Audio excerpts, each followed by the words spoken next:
Good morning students. हम कल के लेक्चर से आगे करेंगे और कल हमने घूर्णित निर्देश तंत्र के लिए स्थिति के लिए रूपांतरण समीकरण लिखा था कि दोनों निर्देश तंत्रों में जो स्थिति सदिश हैं वो एक समान होंगे, r is equal to r dash. और वेग के लिए कि s निर्देश तंत्र में वेग जो है v r जो है वो i cap x plus j cap y plus k cap z के बराबर है, और r डैश है वो i dash x dash plus j dash y dash plus k dash z dash. i j के s निर्देश तंत्र में जो एक्सिस है x y और z उनकी दिशा में एकांक सदिश है। इसी तरह से i डैश j डैश और k dash x dash y dash और z डैश एक्सिस के एकांक सदिश है s डैश निर्देश तंत्र में। और s निर्देश तंत्र के सापेक्ष s डैश है वो नियत कोणीय वेग ओमेगा से घूर्णन कर रहा है। ये हमने लास्ट लेक्चर में माना था। और तो वेग का s निर्देश तंत्र में वेग है वो होगा dr अपॉन dt, विस्थापन में परिवर्तन की दर, या r की वैल्यू पुट करें। और चूंकि जिस निर्देश तंत्र में वो पिंड प्रेक्षक है उसके लिए वो निर्देश तंत्र स्थिर होता है, इसलिए i कैप j कैप और k कैप का d अपॉन dt होगा वो 0 हो जाएगा। केवल x y z जो पिंड के कोऑर्डिनेट्स है वो परिवर्तित होंगे समय के सापेक्ष। तो ये जो रिजल्ट है वो इस तरह से होगा plus j cap dy upon dt plus k cap dz upon dt। इसी तरह s डैश निर्देश तंत्र में वेग लिखें तो v डैश वो d upon dt r dash के बराबर होगा। r डैश की वैल्यू पुट कर देंगे, ये वैल्यू फिर से वही कि d अपॉन dt केवल किसका होगा, x डैश y डैश और z डैश का, क्योंकि s डैश के प्रेक्षक के लिए s डैश भी स्थिर होगा। हालांकि वो s के सापेक्ष घूर्णन कर रहा है, लेकिन s डैश के ही प्रेक्षक जो उसी के अंदर स्थित है उसके लिए वो स्थिर होगा। तो इसके लिए भी इसी तरह से रिलेशन आ जाएगा i dash dx dash upon dt plus j dash dy dash upon dt plus k dash dz dash upon dt। अब हमें v और v डैश के बीच रूपांतरण समीकरण ज्ञात करना है। उसके लिए हम क्या करेंगे, इन्हीं रिलेशन से v का मान dr अपॉन dt जो हमने यहाँ लिखाई है, लेकिन हम लास्ट लेक्चर में देख चुके कि r is equal to r dash के बराबर है, तो हम r को r डैश के बराबर पुट कर देते हैं। और r डैश की वैल्यू है i dash x dash plus j dash y dash plus k dash z dash, यानी dr अपॉन dt।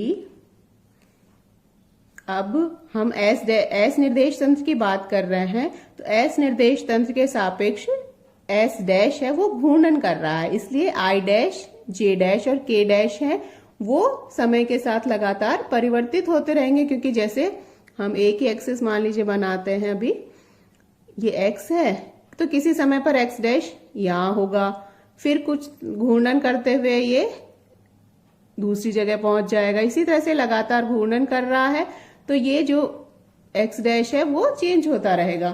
तो i डैश की दिशा भी लगातार समय के साथ परिवर्तित होती रहेगी। इसलिए जब हम s के सापेक्ष देख रहे हैं तो इन दोनों टर्म्स का d अपॉन dt होगा। i डैश का होगा एक बार, x डैश को एज सच रखेंगे, दूसरी बार x डैश का होगा, i डैश को एज सच रखेंगे। इसी तरह से तो ये दो टर्म्स आएंगी, यहाँ से भी दो टर्म्स आएंगी और यहाँ से भी दो टर्म्स आएंगी, यानी हमारे पास 6 टर्म्स आएंगी।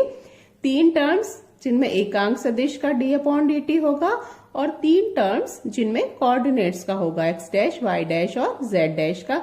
तो हम इनको अलग अलग लिख देते हैं। अभी जैसे कोऑर्डिनेट्स का करें तो i dash dx dash upon dt plus j dash dy dash upon dt plus k dash d z dash upon d t. ये तीन टर्म्स कोऑर्डिनेट के परिवर्तन के कारण, और तीन टर्म्स जो होंगी वो इस तरह से आएंगी। D i x dash as such रखा, इसी तरह से वाई डैश एज सच रखा, तो D J dash upon d t plus z dash D के डैश अपॉन डी टी। तो ये तीन टर्म्स कोऑर्डिनेट में परिवर्तन के कारण कि पिंड वेग कर रहा है, और ये तीन टर्म्स इसलिए क्योंकि निर्देश तंत्र है एस डैश वो एस के सापेक्ष घूर्णन कर रहा है। तो इस तरह से हमें 6 टर्म्स प्राप्त हुई। तो अब i dash d x dash upon d t plus j dash d y dash upon d t plus k dash d z dash upon d t क्या है, ये यहां हमने लिखा ही है, वी डैश के बराबर है, यानी और d r upon d t v है, तो v is equal to v dash plus ये तीन टर्म्स, इनके मान हमें निकालने हैं।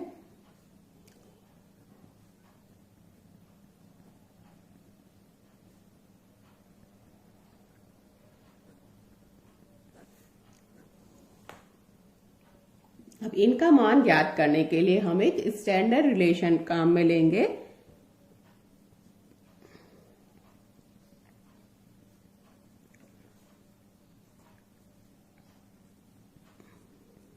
v is equal to omega cross r. ये क्या है, रेखीय वेग और कोणीय वेग के बीच संबंध। ये स्थिति सदिश है आर, v रेखीय वेग और ओमेगा कोणीय वेग, या रेखीय वेग का मतलब रेखीय विस्थापन में परिवर्तन की दर, तो d r upon d t equals to omega cross r. अब हम देखें इस रिलेशन में, तो आर का जब डी अपॉन डी टी हो रहा है तो रिजल्ट हमें क्या प्राप्त हुआ, ओमेगा क्रॉस उसी वेक्टर के साथ, मतलब ओमेगा का उसी वेक्टर के साथ क्रॉस प्रोडक्ट प्राप्त हुआ। तो हम इसको इस तरह से भी लिख सकते हैं कि d upon d T operate हो रहा है आर पर, तो रिजल्ट हमको मिला ओमेगा क्रॉस उसी वेक्टर से के साथ क्रॉस प्रोडक्ट। यानी इसको हम संकारक रूप में लिख सकते हैं, इसको संकारक कहते हैं कि ओमेगा क्रॉस की, यानी किसी भी सदिश का अगर डी अपॉन डी टी करें तो परिणाम जो प्राप्त होगा वो ओमेगा क्रॉस उसी वेक्टर के बराबर होगा। ये कहलाता है संकारक रूप या ऑपरेटर फॉर्म। तो इसी संकारक रूप का हम इन तीन के लिए यूज करेंगे कि d upon d t i dash का करेंगे तो क्या आ जाएगा, D upon d t i dash करेंगे तो यहां क्या आएगा, आई डैश, तो ओमेगा क्रॉस आई डैश। इसी तरह से जब जे डैश के साथ करेंगे तो ओमेगा क्रॉस जे डैश, और के डैश के साथ करेंगे तो ओमेगा क्रॉस के डैश। तो तीन टर्म्स इसी तरह से हम लिख सकते हैं कि d upon d t i dash equals to omega cross i dash, d upon d t j dash का तो ओमेगा क्रॉस जे डैश, और d upon d t k dash का तो रिजल्ट होगा ओमेगा क्रॉस के डैश। ये values हम यहां पर पुट कर देंगे, d upon d t i dash omega cross i dash लिख देंगे, यहां पर ओमेगा क्रॉस जे डैश लिख देंगे, और यहां पर ओमेगा क्रॉस के डैश लिख देंगे।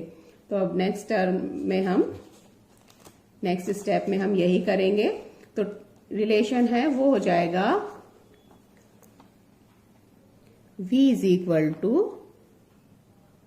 We dash plus x dash पहले से था omega cross i dash plus y dash, उसके साथ भी omega cross j dash plus z dash omega cross k dash. ये वैल्यूज हमने पुट कर दी हैं इसके अंदर। तो अब इनको क्या करेंगे कि एक साथ कर देंगे, एक्स डैश आई डैश के साथ, वाई डैश जे डैश के साथ, और जेड डैश के डैश के साथ, और ओमेगा सब में ही कॉमन है तो उसको हम बाहर ले लेते हैं।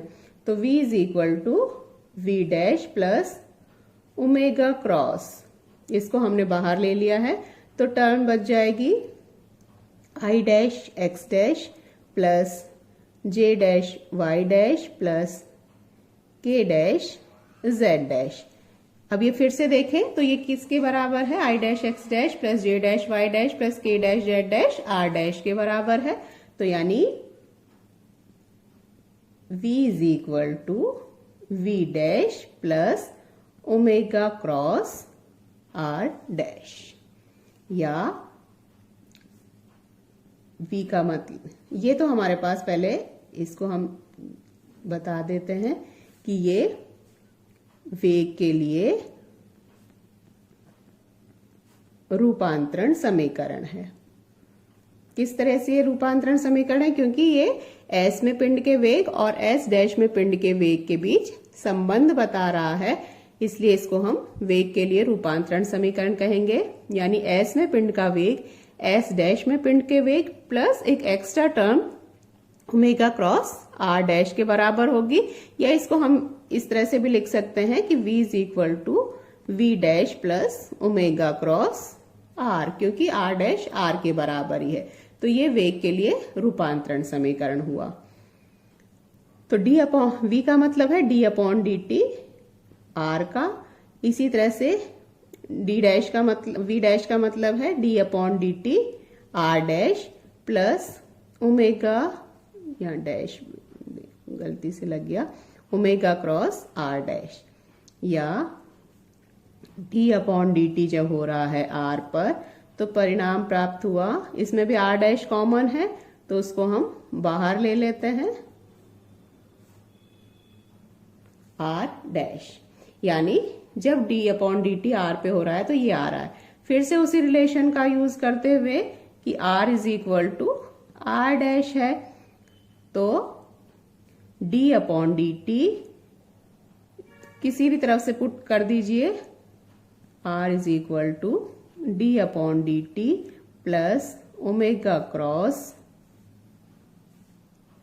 r। अब हम देखें तो ये d अपॉन डी टी यहाँ भी r, ये r, लेकिन तो इनमें डिफरेंशिएट, ये है s डैश के लिए था ये, तो वो दिखाने के लिए कि ये s डैश में है, इसलिए हम यहाँ पर एक तो लिख देते हैं कि ये s डैश में है, या फिर हम यहाँ पर डैश लगा देते हैं, बार बार ये s डैश लिखेंगे। तो ये रिलेशन कैसा हो गया कि जब d upon d t r पर ऑपरेट कर रहा है तो इसी तरीके की टर्म वो भी r पर आ रही है, या d upon d t r equals to, ये दिखाने के लिए कि s डैश में मान है d अपॉन डी टी का, तो ये d dash upon d t plus omega cross r। तो ये अब फिर से एक संकारक रूप में आ गया है कि जब हम सदिश r पर ऑपरेट कर रहे हैं d अपॉन डी टी, यानी उसकी क्रिया करवा रहे हैं d अपॉन डी टी की क्रिया r पर, तो जो परिणाम मिल रहा है वो d dash upon d t plus omega cross उसी वेक्टर r पर मिल रहा है। तो ये संकारक रूप आ गया हमारे पास, ऑपरेटर फॉर्म फिर से एक d upon d t equals to d dash upon d t plus omega cross.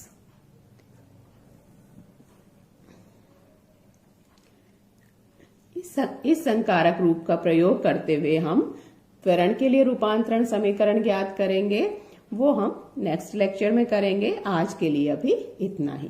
Thank you.